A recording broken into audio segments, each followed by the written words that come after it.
Criadores Mágicos! Tudo bem? Eu sou a Bia. E eu sou a Gabi. E nós somos a Magia Histórica. E no vídeo de hoje a gente vai falar dela mesma, a primeira e única menininha dos olhos do Walt Disney, aquela que deu origem a toda essa leva de princesas e a Disney tal como conhecemos hoje.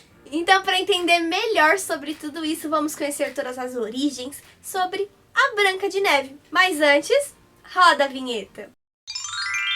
Então, já começa o vídeo deixando seu like aqui embaixo, comentando se você gosta da Branca de Neve, qual é o seu anão da Branca de Neve favorito. E não se esquece de se inscrever aqui no canal e seguir a gente na rede social que você tá assistindo, hein? Tamo de olho.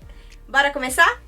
E foi lá no século XIX que os interesses por contos de fada, eles voltaram na Europa graças ao romantismo, aquele sentimento de nacionalismo que começou a ressurgir, né, por toda a pátria, e também com ele uma certa tendência por resgatar um pouco mais sobre a cultura popular de cada país. E em 1812, Jacob e Wilhelm Grimm reviveram os contos de fada do folclore alemão. Eles trouxeram novamente, eles resgataram essa origem. E eles também pegaram alguns contos da Europa que eram conhecidos e colocaram todos num livro chamado Contos dos Grimm, que é uma coletânea basicamente que eles adaptaram e juntaram, deram datas e fizeram todo um livro específico para contos de fada. E uma das principais histórias desse conto de fada é a da nossa princesa de hoje, a Branca de Neve. E um fato curioso, Bianca, é que os Grimm, eles ouviram diversas pessoas, né? E a maioria delas eram mulheres, isso mesmo. Mulheres eram as principais porta-vozes dos contos de fada na Alemanha e no restante do mundo, né? Mas a história da Branca de Neve, ela começa, bem antes de 1812. Inclusive, a gente vai aprender um pouquinho mais sobre a história de duas moças que podem ser possíveis inspirações para essa princesa. A primeira inspiração de hoje é na condessa bavara chamada Margaret von Waldeck, que no século XVI, graças à sua madrasta má, foi enviada para a corte em Bruxelas para ficar afastada do país dela. E lá na corte de Bruxelas, com apenas 16 anos, Margaret conheceu o herdeiro do trono espanhol, Felipe II. E eles tiveram um belíssimo romance, um romance muito feliz. Porém, o pai dele, Carlos V da Espanha, era totalmente contra esse relacionamento, pois ele não queria que seu filho, seu herdeiro, casasse com uma condessa qualquer. Ele gostaria que eles casassem com uma rainha. Ele visava um casamento político com a rainha Maria I da Inglaterra, conhecida como Bloody Mary, Mary Tudor, filha de Henrique VIII. Então o rei mandou sua guarda real envenenar a pobre Margaret e assim a matá-la, acabando de vez com o romance de seu filho. E 2 anos depois, Felipe II foi obrigado a se casar com Maria I Tudor. A segunda história ela é um pouco mais conhecida. Aconteceu ali na cidade de Loremann, também na Baviera, lá na Alemanha, o nascimento de uma linda menininha em 1729. Essa menina, ela era Maria Sophia van Eptel.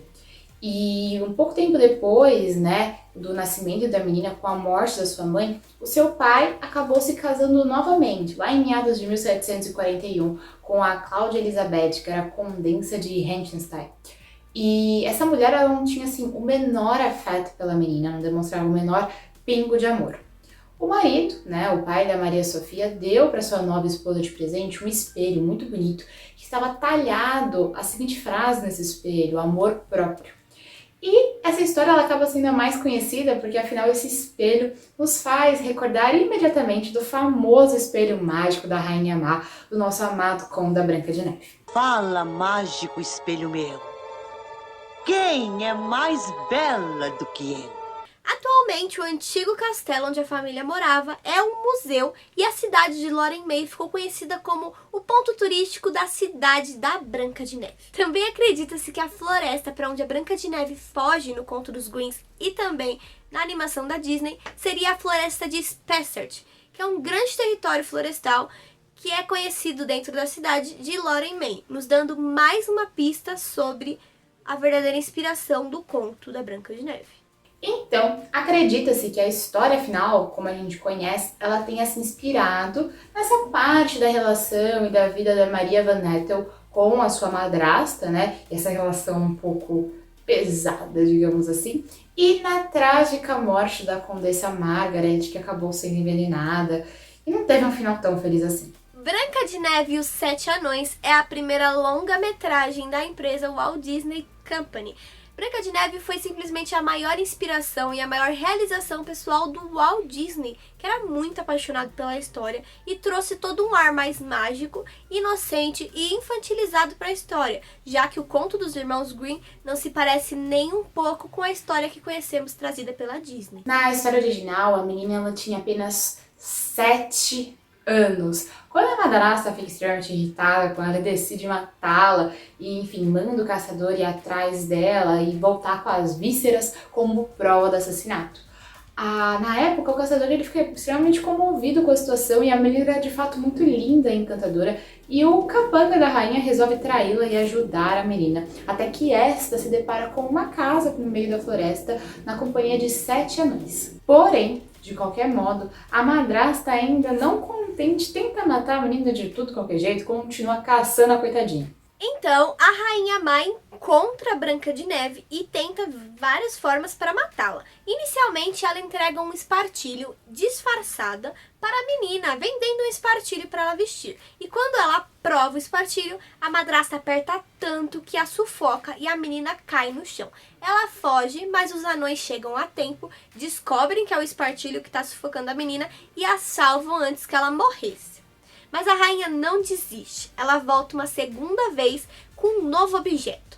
Ela então está vendendo um belíssimo pente, maravilhoso, que a própria Branca de Neve fica extremamente encantada. E quando ela coloca para o seu cabelo para pentear, ela cai desmaiada, porque o pente continha veneno. E novamente a rainha sai correndo e se esconde, mas os anões chegam a tempo e arrancam o pente do cabelo da princesa. E aí ela acorda e tudo volta ao normal. E não contente, a rainha tentou uma terceira vez. E dessa vez foi com a clássica maçã envenenada. A rainha volta disfarçada de uma velhinha com uma cesta de maçãs e oferece uma das maçãs para a menina. A menina então pega essa maçã, morde e ela acaba engasgando com um pedaço da maçã. Então a menina cai morta, né? E os anões, na hora que encontram ela, não conseguem entender qual que é o motivo da sua morte, porque a Branca de Neve não responde. E aí, então, por dó de enterrá-la, eles acabam colocando ela como se fosse num caixão, numa cúpula de vidro. E vale a pena também reforçar só uma coisa, gente. Ela tinha 7 anos.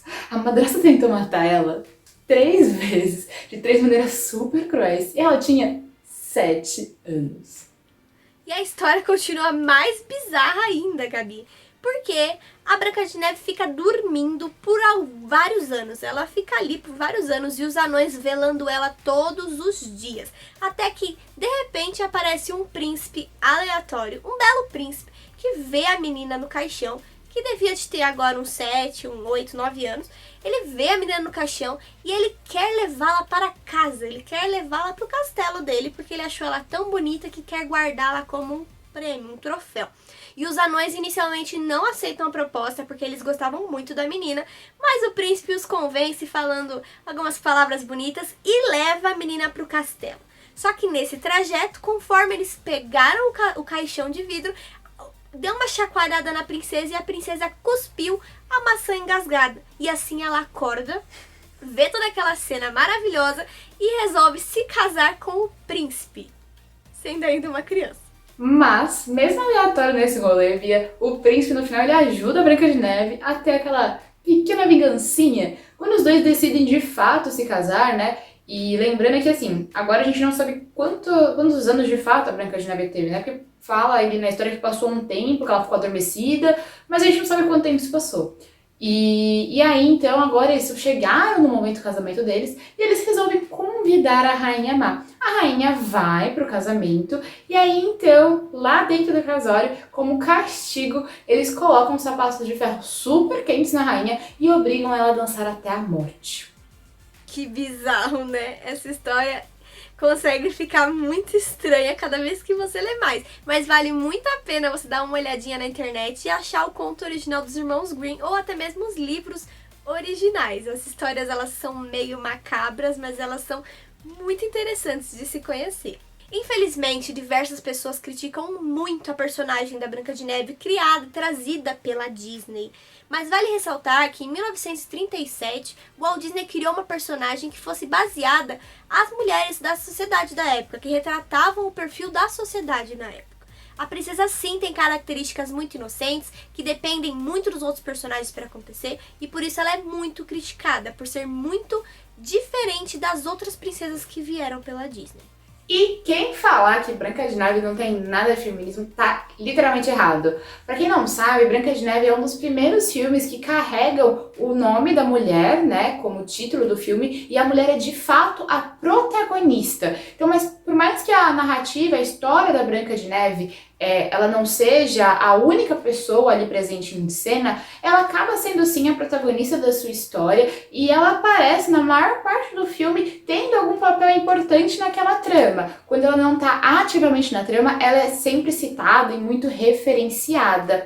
E aí também a gente entra num outro detalhe que em meio àquela sociedade caótica do século XX, a Branca de Neve serviu sim de inspiração para muitas mulheres e muitas meninas que puderam ver a figura de uma mulher no cinema, uma mulher que fugiu de casa, uma mulher que fez o que queria, né, e estava ali vivendo a companhia de outros homens e acabou não sendo julgada por isso, e uma mulher que ela pôde ser quem ela era na sua essência, sem perder a doçura, a afabilidade, ser quem ela realmente era. E isso é uma das características muito fortes presentes em diversas princesas da Disney que a gente encontra até hoje, né? Ser quem você realmente é.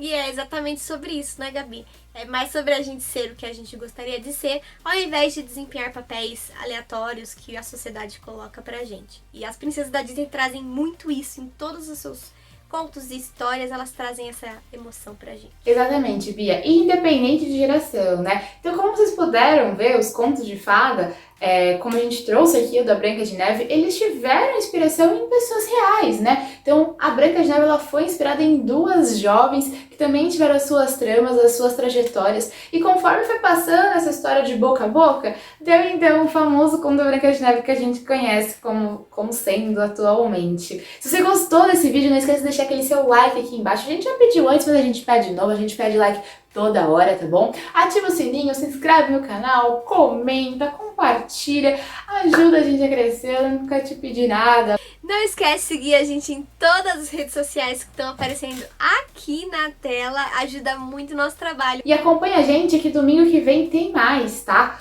Um novo vídeo, dessa vez a gente vai falar de outra princesa, né? De uma outra pessoa.